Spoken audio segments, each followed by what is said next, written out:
everyone likes movies. Actually, I don't. Everyone likes movies. Movies are cool, and honestly, I wanted a dumb excuse to talk about some stuff I like for a video, so here we are.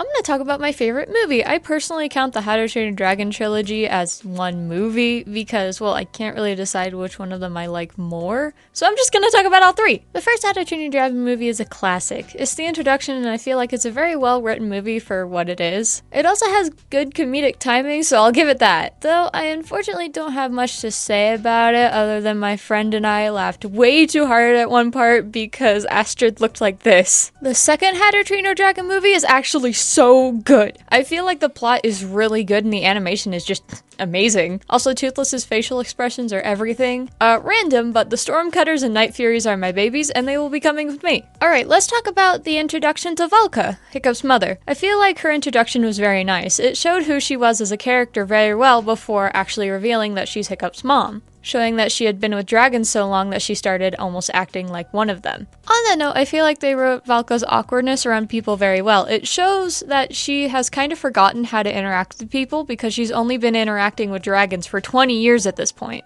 But also Stoic being gentle and patient with her was not only adorable, but really important for Valka to remember how to interact with people. Also, the fact that they didn't get to be a family again for a full day absolutely broke me. It still hurts, dude. Ugh. With that, let's talk about the villain, Drago Bloodfist. Random note, I thought his name was Drago Bloodfist for the longest time before I actually watched the movie with subtitles. One thing that How to Train Your Dragon has always done well with is their villains. Even if the villain has a sad backstory, you don't really feel bad for them because they're still a terrible person with no redeeming qualities. And I feel like there should be more villains like that out there. His design is also really nice too. It shows the kind of man he is, and in my opinion, there's a lot of things on him, but it doesn't feel like his design is overcrowded with things. I really like how his metal arm doesn't look out of place too. It blends in with the rest of him very nicely. Also, one thing I don't understand the whole movie is why do we keep letting this guy yell? Every time he yells, something bad happens. Just stop the guy from yelling. Oh my god. This brick of a man is in control of an alpha species dragon. You should probably stop him from doing the thing that controls said dragon. Anyway, I feel like the end of the movie has a really satisfying ending, leaving the story open enough to continue, but with enough closure to be completely fine if they didn't continue the story. However, this is a trilogy, so obviously...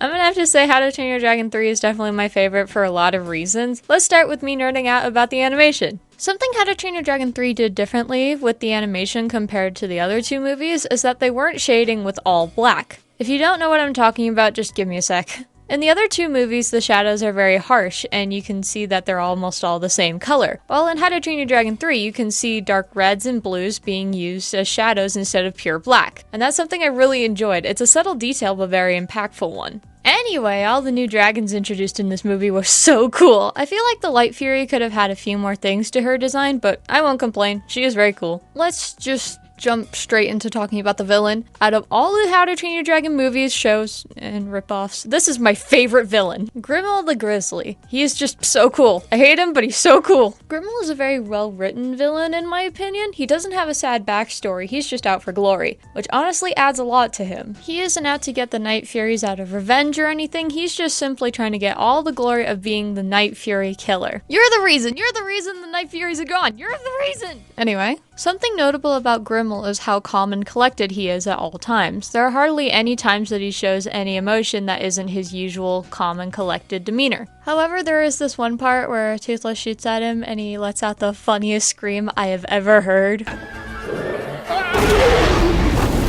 Anyways, Grimmel's introduction is very cool. Him flying in on basically his fortress, and we're also introduced to these three, the Warlords. I really like her. Her design is cool, and she's very sassy, and I love it. The Warlords tell Grimmel they need help, and he's like, lol, that's tough, bye. And Girly is ready to slice and dice someone, oh my goodness. On the topic of the Warlords, I really like how they all have their own unique designs and personalities. They don't get a lot of screen time, but in the short time we see them, we can see who they are perfectly as characters. Alright, let's talk about Grimmel's design. I personally find his design very cool. It's a lot more simple than Drago's design, but it doesn't feel like it's lacking anything. I'm also very biased because black, flowy, cool looking outfits are my favorites. I also like that Grimmel has short gray hair. I feel like it fits his personality very well, and I'm not really sure why. Alright, big thing, the hidden world. I love the Hidden World. Not only is its atmosphere amazing, like absolutely amazing, but it also is in the realm of possibility.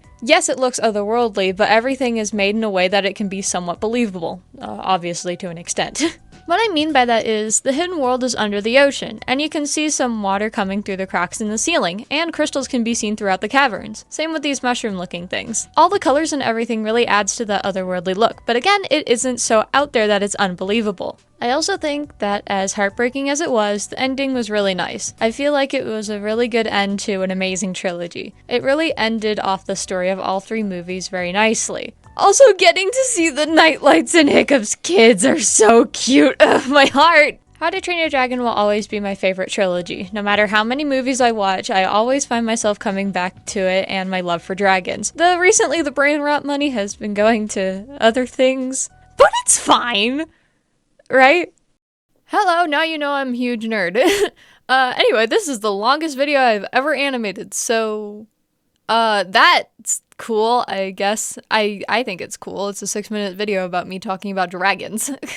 Anyway, next video should be VidCon video, so looking forward to that. Anyway, I don't have too much to say about this video other than it was fun. I'm a huge nerd and I hope you liked it. So yeah, see you guys in the next video. Also, dragons are freaking awesome.